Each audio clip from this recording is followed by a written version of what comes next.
مودت محمد آل محمد کے سائے میں. کتنا پھر عرض کر رہا ہوں، مودت محمد آل محمد کے سائے میں زندگی کے بسر ہونے والے ایک ایک سانس کو معراج عبادت تسلیم کرنے والے میرے معظم مکرم سامعین، کل کی گفتگو یہاں تک پہنچی تھی کہ سورہ المائدہ کی یہ آیت ہے، یا ایھا الرسول بلغ ما انزل الیک من ربک. جہاں تک تعلق ہے اس آیت کی تفسیر کا وہ آپ سب پر ظاہر ہے کہ اس کا تعلق میدان غدیر سے ہے، لیکن ہم ابھی میدان کو نہیں لیتے بلکہ ایک مکان کو لیتے ہیں. اسی سلسلے میں ہم ابھی میدان کو، بیٹا ذرا موبائل نیچے تاکہ میں آپ کے چہرے کی یاد کر سکوں. ہم ابھی میدان کو نہیں لیتے بلکہ ہم ایک مکان کو لیتے ہیں. وہاں سے ابتدا ہے، یہاں انتہا ہے.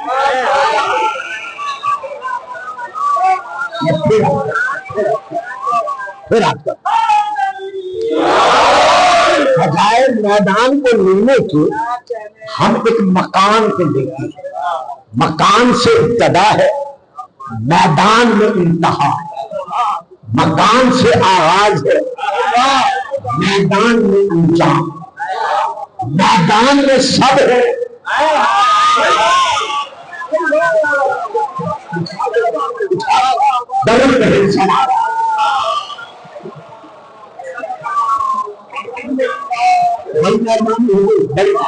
یہاں میدان میں سب ہے، اپنے بھی ہے، دانے بھی ہے، عربی بھی ہے، اجمی بھی ہے، کراشی بھی ہے، ہاشمی بھی ہے، اپنے قرابت دار بھی ہے، لے دے کے بننے والے رشتے دار بھی ہے.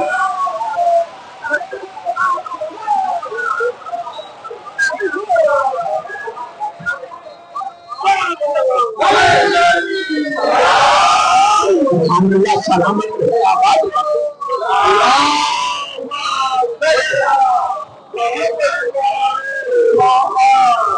تو اس میدان میں جو اجتماع موجود تھا اس کے متعلق تاریخ میں 3 اعتبار سے اجتماع کی تعداد پہ ظاہر کیا گیا ہے.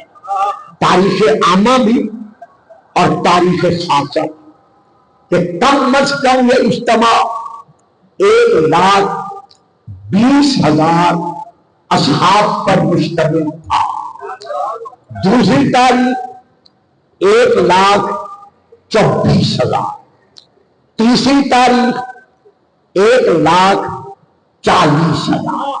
تو اس میدان میں جو اجتماع تھا وہ 1,40,000 تھا، اور وہاں مکان میں جو اجتماع تھا وہ صرف 40 افراد.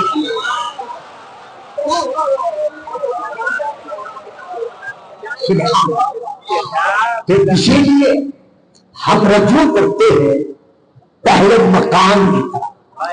رسول پاک پر جب پہلی وحی نازل ہوئی، اقرا بسم ربک الذی خلق، میرے حبیب پڑھ اس رب کے نام سے جس نے تجھے خلق کیا. تو پہلے کیا ہے؟ اقرا. یہ اقرا کیا ہے؟ یہ صیغہ امر ہے، یعنی اللہ کا رسول کو جبرائیل کے ذریعے سے یہ امر ملا، یہ حکم ملا کہ ایک راہ، اس میں انتا کی ضمیر جو ہے وہ پوشیدہ ہے، جس کا معنی بنتا ہے کہ تو پڑھ، آپ پڑھیں، یعنی اللہ ہمارے رسول سے فرما رہا ہے آپ پڑھیں۔ اگر محمد نقل کو نباشر ان پڑھ ہے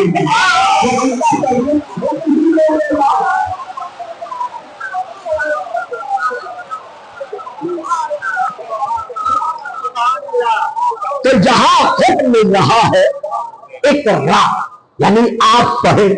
اب کہا یہ جاتا ہے، مجھے اس طرف جانا نہیں ہے، صرف اشارتاً عرض کر رہا ہوں، کہا یہ جاتا ہے کہ جبرائیل بیچارے کو تب و دو کرنی پڑی، رسول کو لٹانا پڑا، سینے کا آپریشن کرنا پڑا، پھر نکالنا پڑا، اور اس میں جو سیاہ نکتا تھا اس نکتے کو نکالا۔ بھائی اگر سیاہ نکتا تھا تو پھر نکتے نے کیوں نہیں کہا؟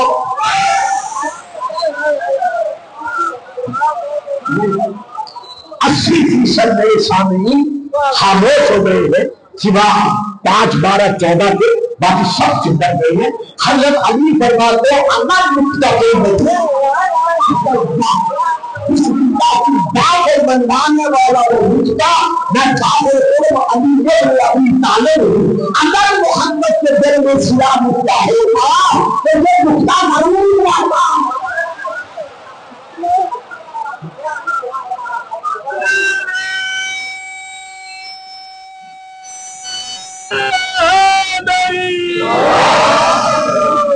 کہ اس آیت کے نزول کے بعد رسول پاک نے سلسلہ تبلیغ مخفی طور پر، پوشیدہ طور پر شروع کیا۔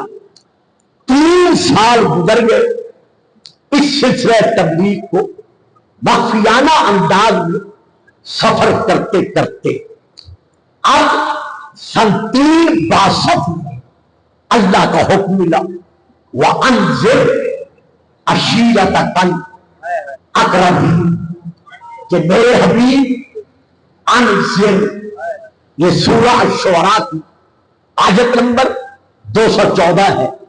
انذر پھر چیزا امر ہے کہ اے میرے حبیب تو ڈرا میری جباریت سے، میری قہاریت سے تو ڈرا۔ کن کو ڈرا؟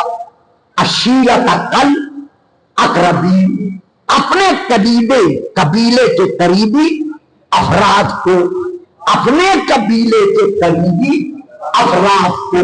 اب رسول کو حکم ملا کہ تم ان کو ڈرا، کن کو؟ اپنے عشیرہ کو، اپنی قوم کو، اپنے قبیلے کو، اقربین قریبی افراد کو۔ اب اتنا بڑا اجتماع ہے، تمام صاحبان علم کا ہے، میں یہاں ایک فکرہ دے رہا ہوں پھر آگے بڑھتا ہوں کہ کسی تاریخ سے، تفسیر سے، حدیث سے یہ ثابت نہیں ہوتا کہ رسول نے ہاشمیوں کو بلاوا، کسی قریشی کو بلایا۔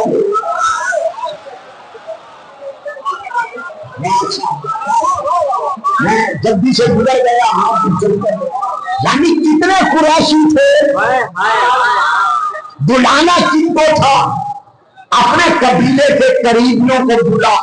تو رسول نے صرف ہاشمی زن و مرد کو بلایا جن کی تعداد 40 تھی، قریشیوں میں سے کسی ایک کو نہیں بلایا۔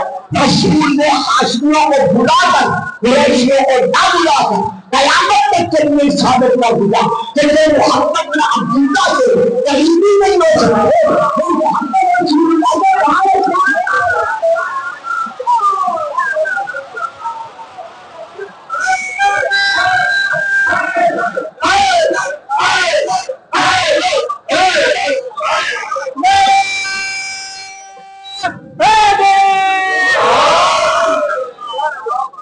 بہت بڑھیا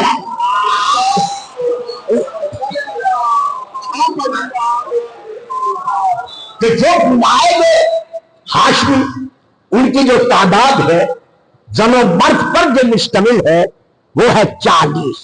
ان 40 میں سے 11 رسول پاک کے چچا موجود تھے، میں حضرت ابو طالب علیہ السلام کے یعنی جو چچاؤں کی تعداد تھی وہ 11 تھی، 11 تھی جو موجود تھے، باقی جو بلائے گئے سب کے سب ہاشمی تھے۔ اب جو انتظام رسول نے کرنا تھا اللہ نے حکم دیا محمد کو کہ انذر، تو ڈرا۔ اب میں اتنے بڑے منبر پر بیٹھا ہوں، میری زندگی الحمدللہ اسی گداگری میں گزر گئی ہے، میں انتہائی طور پر ذمہ داری کے ساتھ یہ کلمات دے رہا ہوں کہ اللہ نے رسول سے فرمایا کہ تو ڈرا۔ رسول نے 13 سال سے علی سے کہا،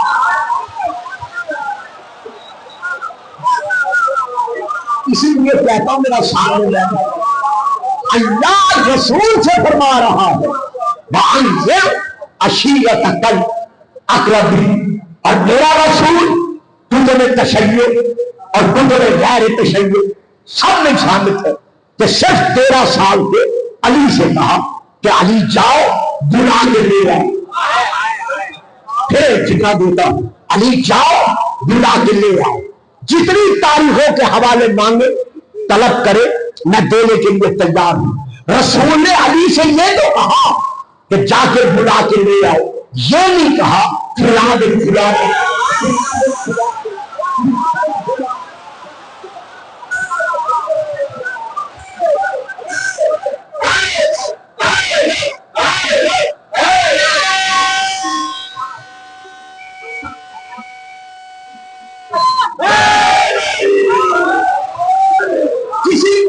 میں نے خاندان سے رکھ دی ہے، شیعہ بھی غیر شیعہ بھی، تاریخ طبری، تاریخ کامل، سیرت ابن ہشام، طبقات ابن سعد، تاریخ واقعی، تمام تاریخیں جتنی میں دیکھ سکتا تھا میں نے دیکھی ہے۔ کسی تفسیر کسی تاریخ میں یہ نہیں ملا کہ رسول نے کسی بچپن کے یار سے کہا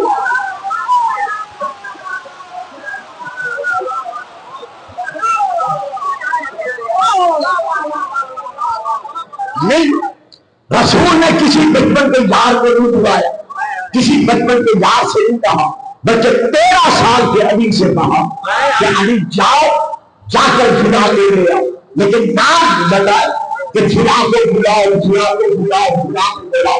یا رسول اللہ، گستاخی بات، چھوٹا بڑی بڑی بات، معاف کر دینا اس جسارت کو۔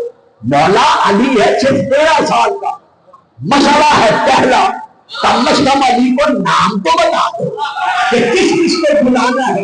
تو جواب ملتا ہے خاموش گلفام، نام تو تب بتاؤں گا جب علی کے اور میرے علم میں فرق ہو۔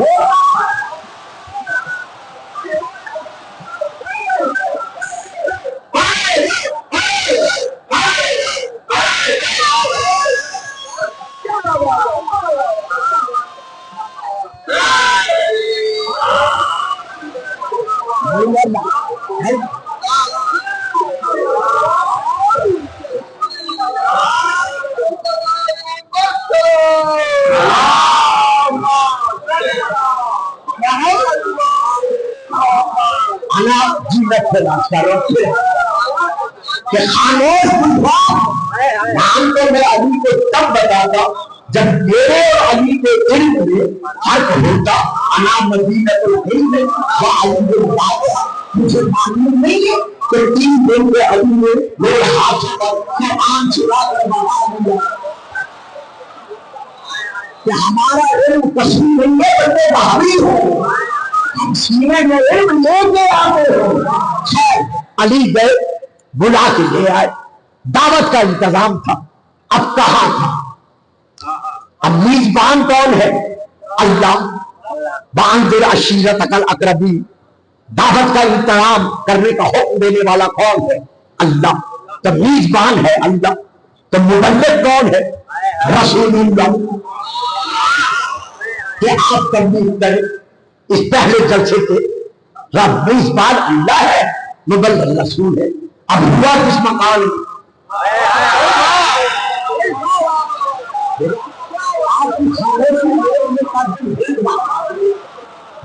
میزبان جب اللہ ہے، حکم اللہ دے رہا ہے کہ دعوت کا انتظام کرو، انہیں بلاؤ، میری جماعت سے بلاؤ، تو یہ پھر جلسہ کہاں ہونا چاہیے تھا؟ بیت اللہ میں۔ دیکھا کہ بھائی وہاں مکان کے مکان لیکن وہاں نہیں ہوا کیونکہ وہاں 300 سال وقت تھے. اللہ نے اس جلسے کا محمد سے انتظام کروایا. ابو طالب کے ہاتھ میں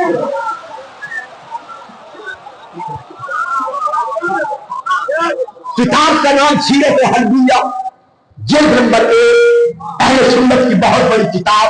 میں وہاں سے لے کے پڑھ رہا ہوں کہ اس بنیادی اسلام کی تبلیغی جلسے کی بنیاد جو ہے وہ کہاں سے ہے. جو جلسہ پہلا جلسہ ہوا ہے وہ کہاں ہوا ہے؟ حضرت علی طالب کے گھر میں. مسلمان عالم اب بھی سمجھ میں نہیں آیا. تم ایک سیاسی جلسہ کسی سیاسی پارٹی کے دشمن کے گھر کرنا نہیں چاہتے.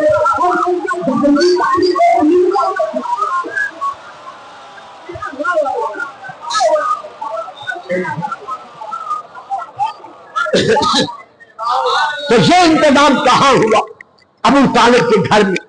اب دعوت سے فارغ ہوئے رسول پاک نے چاہا پہلی کتاب کا نام تاریخ کامل، دوسری کتاب کا نام تاریخ باغجی، تیسری کتاب کا نام تاریخ طبری، اور بہت ساری کتابیں ہیں کہ ادھر رسول نے چاہا کہ کھڑے ہو کر خطبے کا آغاز کرے. یا شرارت کے مجسمہ اللہ نے شرارت سے کام لیا. مجمع ادھر سے ادھر ہو گیا.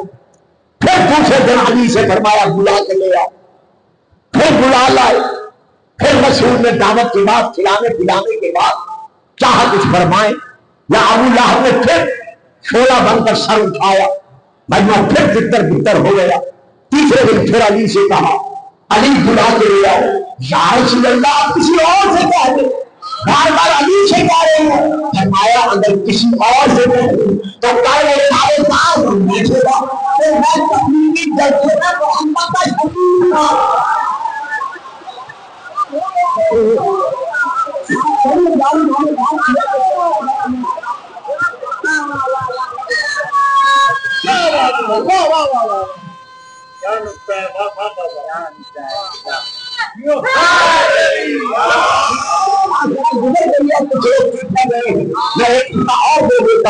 حضرت ابراہیم نے جب بیت اللہ بنایا تھا بنیاد کھڑی کی تھی، بنیاد پہلے تھی کھڑی کی تھی تو دو بیٹے تھے، ایک حضرت اسحاق ایک حضرت اسماعیل.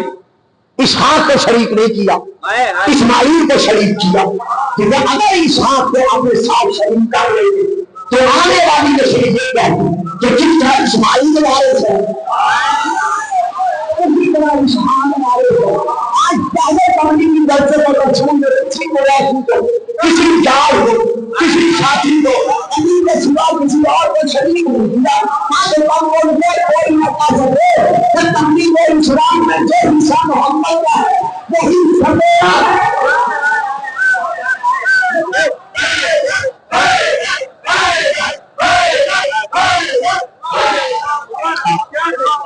اب تیسرے دن پھر کھانے پینے کے بعد رسول نے چاہا اٹھے خطبے کا آغاز کرے. ابھی چاہا ہی تھا کہ ابو لہب نے پھر سر اٹھانے کی کوشش کی. اب اس کے سر کو کچلنے کے لیے اس کے سر کو کچلنے کے لیے اللہ کے شیر غلط کر کہا. ہماری کتاب جلد نمبر 35 اس میں پورا حضرت ابو طالب کا کلام ہے کہ ادھر ابو لہب نے چاہا کہ سر اٹھائے اور ادھر آپ نے شیرانہ انداز میں غلط کر کہا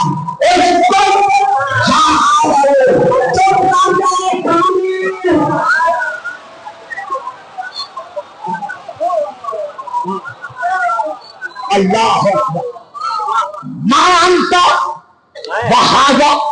تجھے کیا معلوم تیری اوقات کیا ہے اور اس کا مقام کیا ہے؟ اور اس کے بعد کیا کہا؟ کون کون کون یا سیدی سید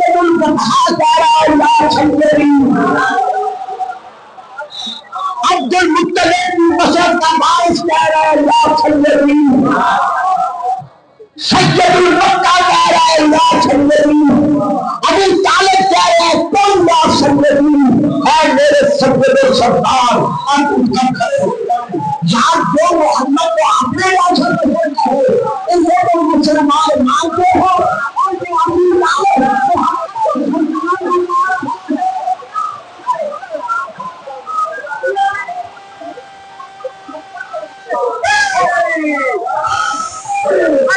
ابو طالب علیہ السلام، خاندان ابو طالب علیہ السلام پر آواز بلند سے بلند ترین صلوات۔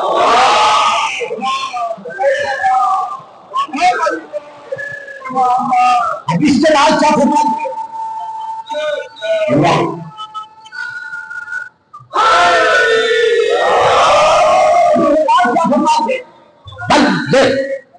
رسالت رب کے، اپنے رب کے پیغام کو پہنچا دیجیے۔ اب میں چونکہ یہاں رکنا نہیں چاہتا، کیونکہ اس اجتماع میں رکنے کی ضرورت بھی نہیں ہے۔ ابو طالب کیا کرے؟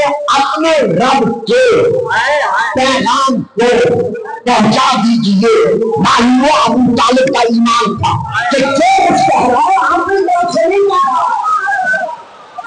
بیٹا آپ بولتے نہیں، خاموش بیٹھے، اچھا تو بادشاہ ضرور پڑھیے گا سارا۔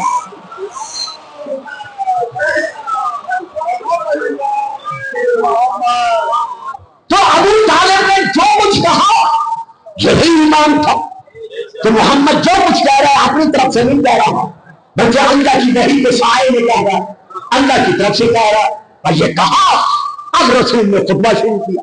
میں پورا خطبہ نہیں پڑھ رہا، تین کتابوں کے میں حوالے دے رہا ہوں۔ نمبر 1 تاریخ کامل جلد نمبر 2، نمبر 2 تاریخ طبری جلد نمبر 2، یہ دونوں عربی میں ہیں۔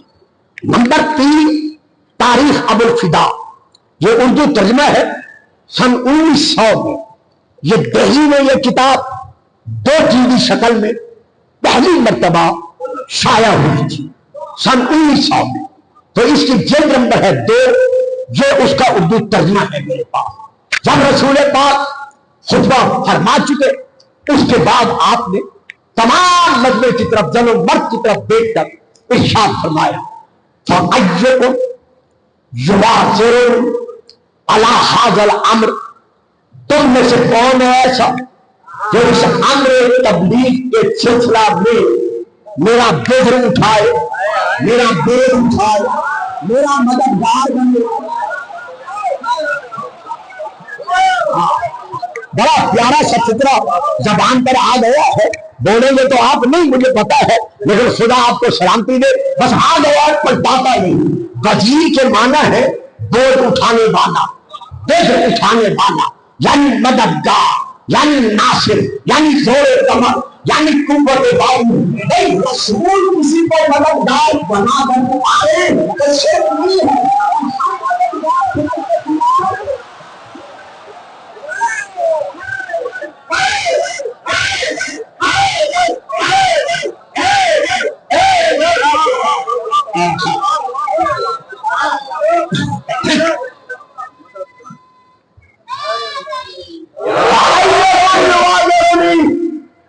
ہم میں سے کون ہے ایسا جو آج مجھ سے میرا بوجھ اٹھانے کا وعدہ کرے؟ جو وعدہ کرے گا پھر میں اس سے وعدہ کرتا ہوں، الا ان یکون اخی وبصیری ووزیری وحبیبی بعدی، وہ میرے بعد تم میں میرا وزیر بھائی ہوگا، میرا وزیر ہوگا، میرا وزیر ہوگا، میرا خلیفہ ہوگا، کہ میرے بعد من بعدی، میرے بعد، میں رک گیا، میرے بعد۔ یہ یہاں پر گلفام صاحب ہے، اب یہاں سے ہٹ گئے، یہاں گلفام تھا، یہاں فوراً بعد کوئی اور صاحب آ گئے، تو اسے کیا کہیں گے؟ بلا فاصل۔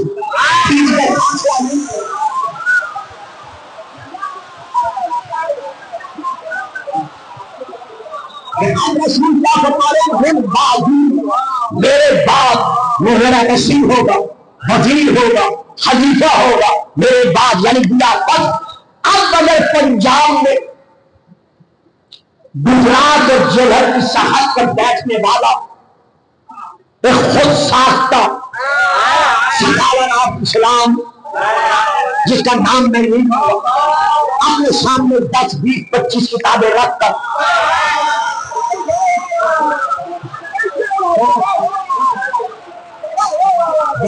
وہ رات دن کلب جاری کر رہا ہے، اگر وہ اپنے کلب میں یہ بیان دیتا ہے کہ رسول پاک اپنی پوری زندگی میں وصال تک قرآن کے علاوہ، کتاب اللہ کے علاوہ کسی اور کو وسیع بنا کر نہیں گئے، تو جب رسول نے کسی کو وسیع بنایا ہی نہیں تو وہ شیعوں کو یہ حق کسے بخشا ہے؟ بابا جی سونے نہیں، بیٹا میں سونے نہیں کیا کرتا، مجھے معاف کر دینا۔ دیکھیں ہم کس جہاں آتے ہیں نا، سویا ہوا مقدر جگانے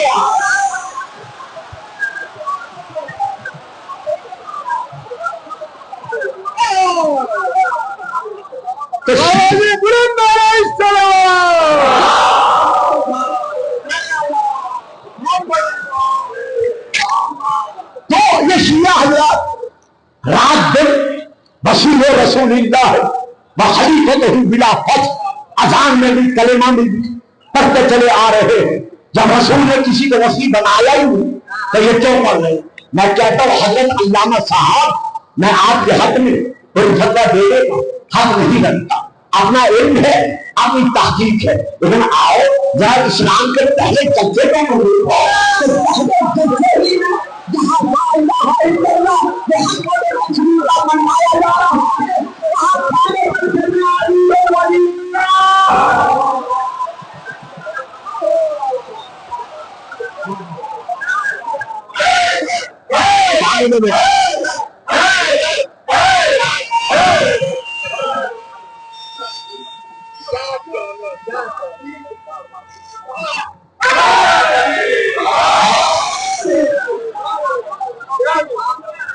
تو اب کھڑے ملنے میں صرف 13 سال کا عالم تھا، اس وقت آپ 13 سال کے تھے، اٹھے اور اٹھ کر کیا کہا؟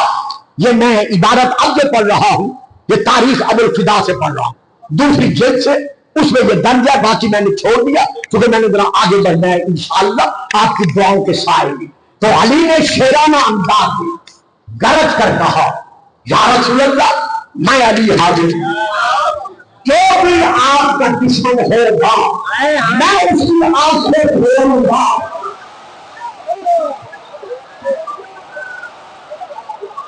میں ابھی 3-4 دن انشاءاللہ یہاں ہوں، میں اپنے ایک ایک فکرے کا ضامن ہوں۔ تاریخ ابوالفدا جلد نمبر 2 اردو ترجمہ میں وہاں سے لے کے پڑھ رہا ہوں۔ کھڑے ملنے میں 13 سالہ علی ہوں، جرکار کر رہا ہوں کہ یا رسول اللہ انا حاضر ہوں، میں حاضر ہوں، جو آپ کو تیری نگاہ سے دیکھے گا، جو آپ کو میری نظر سے دیکھے گا، میں اس کی آنکھیں کھول دوں گا، میں آپ کے دشمنوں کے پھاڑ دوں گا، میں آپ کے دشمنوں کی ٹانگیں کاٹ دوں گا۔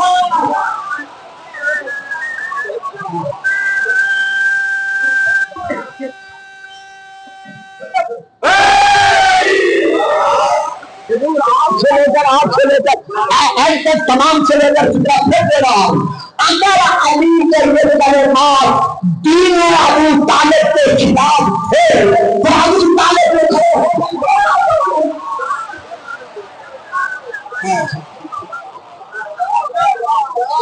جب آپ نے یہ کلمات ادا کیے تو اب تاریخ کہتی ہے رسول آگے بڑھے، خدا بھی فرماتے ہیں کہ رسول آگے بڑھے، میں یوں سر کیوں مجھے گلے سے لگایا، گلے سے لگا کر فرمایا انت آخی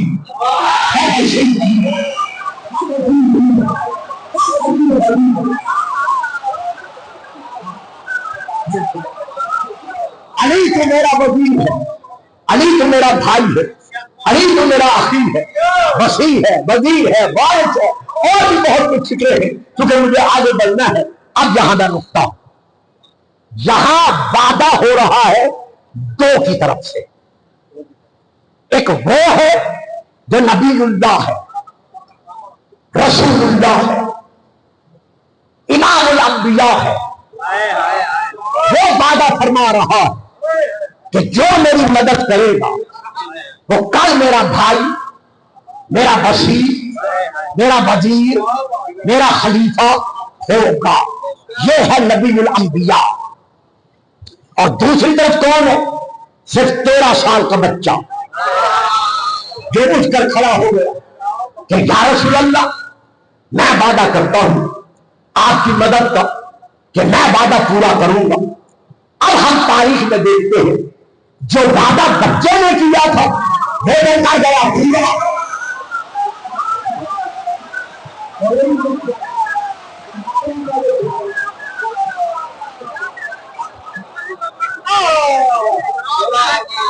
جو وعدہ بچے نے کیا تھا وہ تو کر گیا پورا۔ اب جو وعدہ نبی نے کیا تھا نبی کو وہ وعدہ پورا کرنا ہے۔ اب آئیے ذرا ایک نظر ہم تاریخ کو دیکھتے ہیں، پھر ہم آگے بڑھتے ہیں۔ درود پڑھیے گا، صلوات۔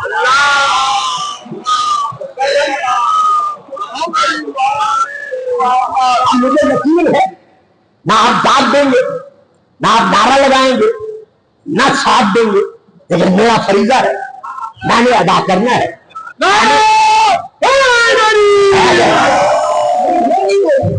کہ آج میں سے داد کون دیتا ہے؟ میں نے یہ دیکھنا ہے کہ جو حق میں نے پہنچانا ہے، آیا میں پہنچانے کا حق کچھ نہ کچھ ادا کر سکا ہوں؟ تو یہ ہے تاریخ کی کتابیں جن سے میں پڑھ رہا ہوں کہ جو بچے نے وعدہ کیا اس نے پورا کیا، اسے نبھایا۔ پہلی کتاب کا نام تاریخ کامل جلد نمبر 2، دوسری کتاب کا نام تاریخ طبری، تیسری کتاب کا نام تاریخ ابو الفدا، چوتھی کتاب کا نام تاریخ خمیس، پانچویں کتاب کا نام سیرت ابن ہشام، چھٹی کتاب کا نام طبقات ابن سعد، ساتویں کتاب کا نام دعوت اتحاد۔ یہ ان تمام اہل سنت بھائیوں کی بدولت کتب تاریخ سے لے کر جمع کر کے میں پڑھ رہا ہوں کہ 13 سال کے بچے علی نے کیا تھا وعدہ کہ یا رسول اللہ میں آپ کی مدد کروں گا۔ اب ہم بڑھتے ہیں تاریخ کی طرف سلسلہ وار۔ کتنے غزوات ہیں تاریخ اسلام میں؟ 26، یعنی جو غزوات لڑے گئے ہیں ان کی تعداد ہے 26، اور جو سرایا لڑے گئے ہیں ان کی تعداد ہے 36۔ ان دونوں میں فرق کیا ہے؟ غزوہ اس میدان جہاد کو کہتے ہیں جس میں اسلامی لشکر کے ساتھ ساتھ رسول پاک ان کے سروں میں سایہ بگم تھے، یعنی ساتھ تھے، اسے کہتے ہیں غزوہ۔ اور سیہ کسے کہتے ہیں؟ جس میدان جہاد میں صحابہ تو گئے، لشکری تو گئے، لیکن رسول پاک کی دعائیں ساتھ گئی، ظاہراً رسول پاک ان کے ساتھ نہیں۔ تو غزوات کی تعداد ہے 26۔ ان 26 میں سے پہلا غزوہ ہے جس کا نام ہے غزوہ ابوا۔ پہلا غزوہ۔ اس غزوہ ابوا میں علمدار لشکر اسلام، جہاں میں علمدار لشکر اسلام کہوں گا وہاں معنی یہ ہوگا کہ رایت اسلام، اسلام کا بڑا علم اٹھانے والا۔ باقی چھوٹے چھوٹے علم تو چھوٹے چھوٹے میں تقسیم ہے۔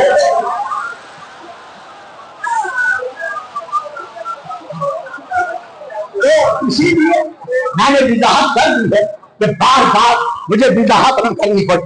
تو پہلا غزوہ ہے جو میں نے عرض کیا ہے غزوہ ابوا، اس میں علمدار لشکر اسلام حضرت علی اور جناب حمزہ کے۔ دوسرا غزوہ ہے غزوہ بوا، اس میں علمدار لشکر اسلام صرف حضرت علی تھے۔ نمبر 3 غزوہ ذات العشیرہ، اس میں علمدار لشکر اسلام رسول خدا اور حضرت علی تھے۔ نمبر 4 غزوہ بدر اولا، اس میں علمدار لشکر اسلام حضرت سعد حضرت مصعب، اور آخر میں بڑا علم اٹھانے والا صرف اور صرف وہ علی تھا جس نے 36 سال اکیلے جہنم پہنچا۔ اچھا اب میں آگے بڑھتا ہوں۔ نمبر 5 غزوہ کرکرۃ الکف، اس میں علمدار لشکر اسلام صرف علی تھے۔ نمبر 6 غزوہ بنی قینقاع، اس میں علمدار لشکر اسلام فقط علی تھے۔ نمبر 7 غزوہ احد، اس میں علمدار لشکر اسلام حضرت حمزہ اور ابو دجانہ کے بعد اور ان سے پہلے بڑے لشکر اسلام کا بڑا علمدار علی ابن ابی طالب تھے۔ نمبر 8 غزوہ حمراء الاسد، اس میں علمدار لشکر اسلام صرف اور صرف علی تھے۔ نمبر 9 غزوہ بنی مجاہد، اس میں علمدار لشکر اسلام رسول خدا اور حضرت علی تھے۔ نمبر 10 غزوہ بدر ثانی، اس میں علمدار لشکر اسلام رسول خدا اور حضرت علی تھے۔ نمبر 11 غزوہ دھومت الجندل، اس میں علمدار لشکر اسلام رسول خدا اور حضرت علی تھے۔ نمبر 12 غزوہ خندق،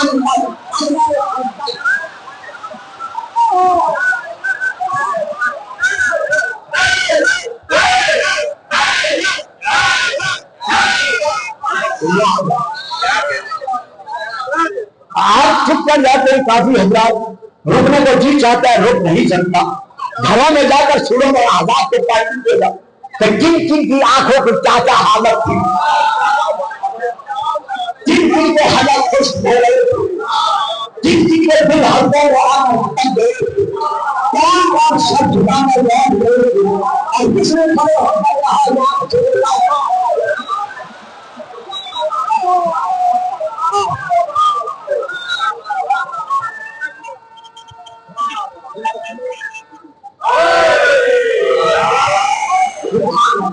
نمبر 13 غزوہ بنی قریظہ، یہ نمبر 13۔ نمبر 14 غزوہ بنی لہجہ۔ نمبر 15 غزوہ ذی کرد، اس میں علمدار لشکر اسلام صرف اور صرف علی ابن ابی طالب تھے۔ نمبر 16 غزوہ حدیبیہ، اس میں علمدار لشکر اسلام رسول خدا اور حضرت علی تھے۔ اور نمبر 17 غزوہ خیبر۔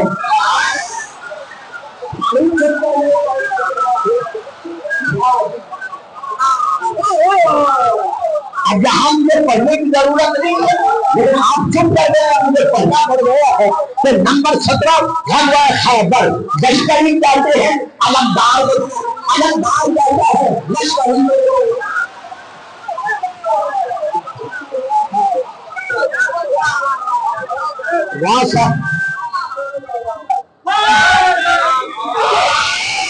بھائیوں بزرگوں بچوں، میں گزر جاتا ہوں، جن کی سمجھ میں کوئی بات نہ آ سکے مجھے معاف کر دینا، کیونکہ مجھے آگے بڑھنا مقصود ہوتا ہے، اس لیے میں رکنا دوبارہ نہیں کرتا۔ غزوہ خیبر میں لشکری کہتے ہیں علمدار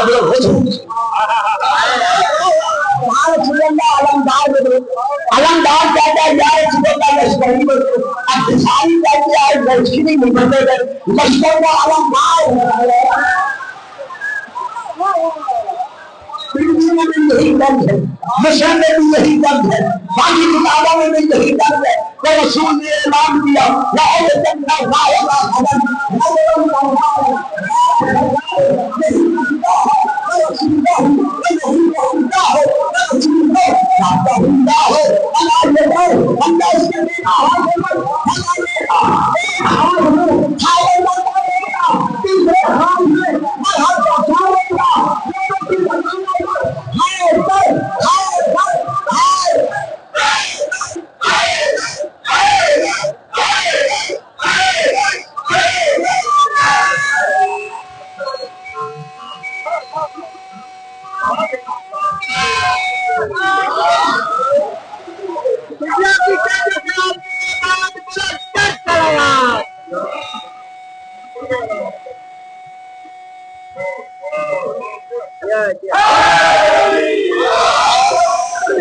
جنہیں ماں نے ناز علی پر کے دودھ پلایا ہوا علی والے ایسے نہ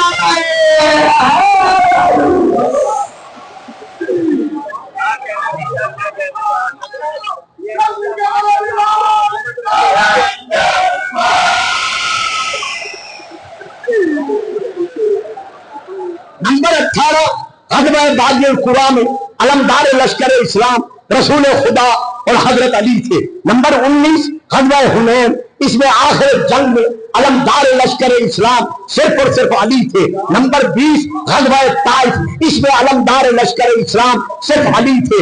نمبر 21 فتح یمن، اس میں امیر لشکر صرف اور صرف حضرت علی تھے۔ نمبر 22 غزوہ ذات الرقاع، اس میں علمدار لشکر اسلام اللہ کے ولی، برادر نبی، بطول کے نبی جانی علی۔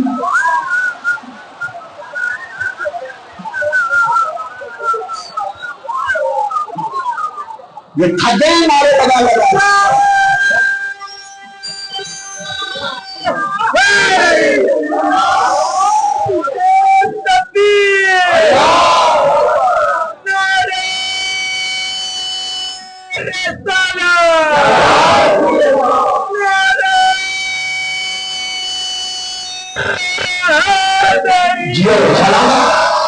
وہ بھی سلامت رہے جو نعرہ نہیں لگا نہ انہیں دیکھ رہا، نزدیک ہے یا دور ہے، لیکن علی کی لوگوں سے دور نہیں۔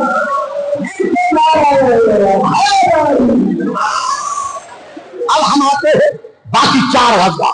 نمبر 1 غزوہ صبی، نمبر 2 غزوہ غطفان، نمبر 3 غزوہ بنی سلیم۔ ان میں خود رسول خدا علمدار لشکر اسلام تھے۔ رہا غزوہ تبوک، وہ لڑائی نہیں گیا، اس لیے رسول علی کو مدینے میں چھوڑ کر گئے تھے۔ یا علی انت منی بمنزلۃ ہارون من موسیٰ، وہ لڑائی نہیں گیا۔ اب باقی بچ گیا غزوہ الفتح۔ اس غزوہ الفتح میں خود رسول خدا لشکر اسلام کے علمدار تھے۔ بھائی میرا جرم ہے جن کا نام غزوات میں ملتا ہی نہیں۔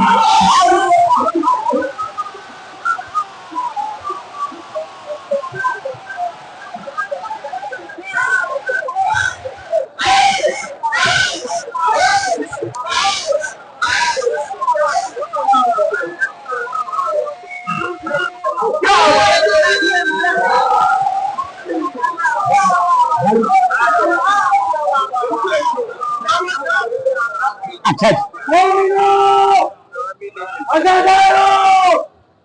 میرا پیغام سنو، حیدر حیدر کیا کرو صبح شام، حیدر حیدر کیا کرو دکھ نہ کسی کو دیا کرو، وہ دنیا کا مولا ہے ناموسی کا دیا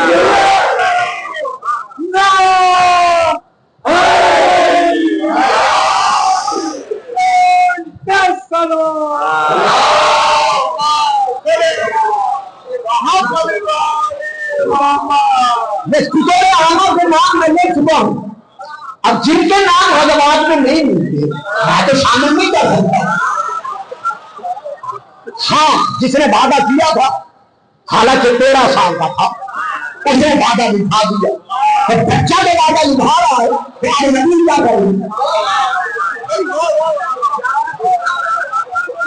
دیکھیں نا آپ کے اس حلقے میں کوئی صاحب الیکشن لڑنے کے لیے کھڑے ہو گئے، انہیں بڑے دھوئے دار وعدے کرتے ہوئے انہوں نے تقریر کی، لوگوں کے مزاج سے ہم آہنگ نہ ہوئے، لیکن ایک بچہ کھڑا ہو گیا، کہنے لگا جناب میں آپ سے وعدہ کرتا ہوں کہ آپ یہ کام ہمارے علاقے میں کرا دیں، میں ووٹ دلوانے کا اور دینے کا وعدہ کرتا ہوں۔ انہوں نے کہا ہاں بالکل، جو کام تم بتاتے ہو میں کرا دوں گا۔ اب انہوں نے وعدہ کیا بزرگ ہونے کی حیثیت سے، ذمہ دار ہونے کی حیثیت سے،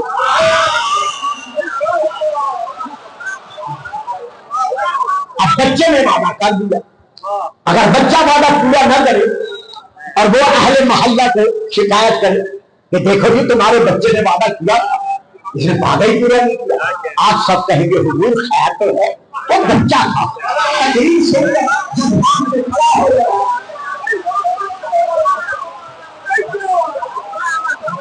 اگر اس نے وعدہ پورا نہیں کیا تو کون سا آسمان گر پڑا کون سی قیامت ٹوٹ پڑی، لیکن اگر وہ ایک بادشاہ بن جائے اور وعدہ کیا جائے تو ہر کوئی جائے گا۔ بس یہ ہے آپ کا مقام کہ بچہ تو وعدہ پورا کرے، لیکن آپ نے وعدہ نہیں کھایا۔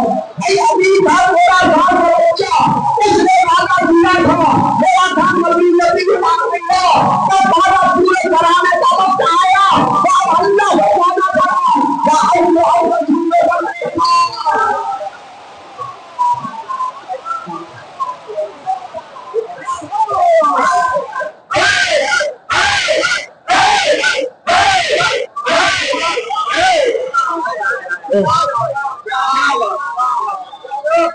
درود پڑھیے گا صلوات۔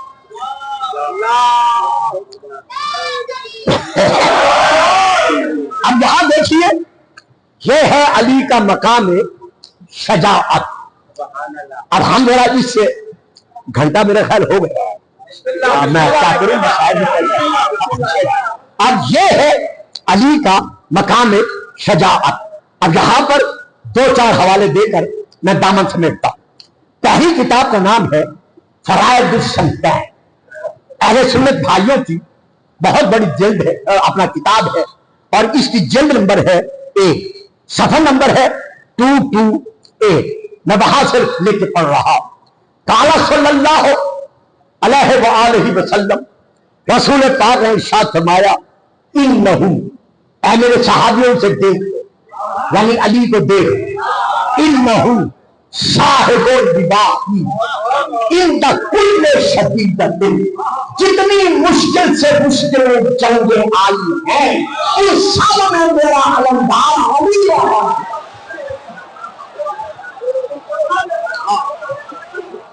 صرف ایک دو جنگ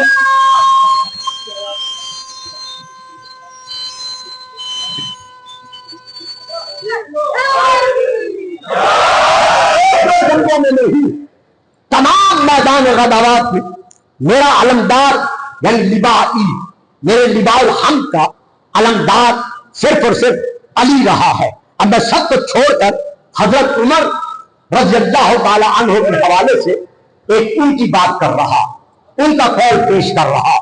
کتاب کا نام ہے شرح نہج البلاغہ، علامہ ابن ابی الحدید موتوادی کی، جلد نمبر 12، صفحہ نمبر 82۔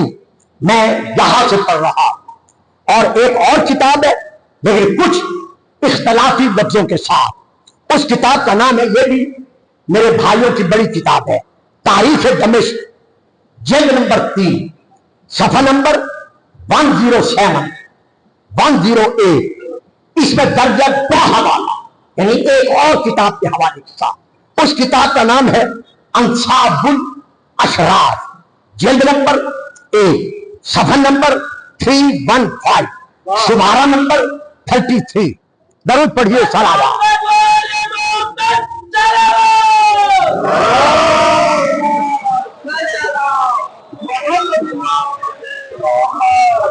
اس شمارے کا نام ہے 30، آگے ہے 33۔ اچھا، پھر میں ایک اور کتاب کا نام لے رہا ہوں، علامہ قرطبی کی یہ کتاب ہے۔ اہل سنت بھائیوں کے بہت بڑے مفسر ہیں، بھائیوں بڑی محنت سے پڑھا، ذرا توجہ کرو، مجھے کراچی کے ماحول کا تو علم نہیں ہے نا، تو اس لیے اگر کہیں آپ خفا ہو جائیں تو مجھے معاف کر دیجیے گا۔ تو میں کتاب کا نام لے رہا ہوں، علامہ قرطبی کی یہ کتاب ہے، اشتیاق فی معرفت الاصحاب، جلد نمبر 8۔ ان تمام کتابوں میں حضرت عمر رضی اللہ تعالی عنہ کا یہ فرمان موجود ہے جو میں حوالوں کے بعد عرض کر رہا ہوں۔ وہ کہتے ہیں، ایھا الناس، اے لوگوں، واللہ، رب اکبر کی قسم، لالا سیفہ لما کان امور الاسلام، اگر علی کی تلوار نہ ہوتی تو اسلام اور مقام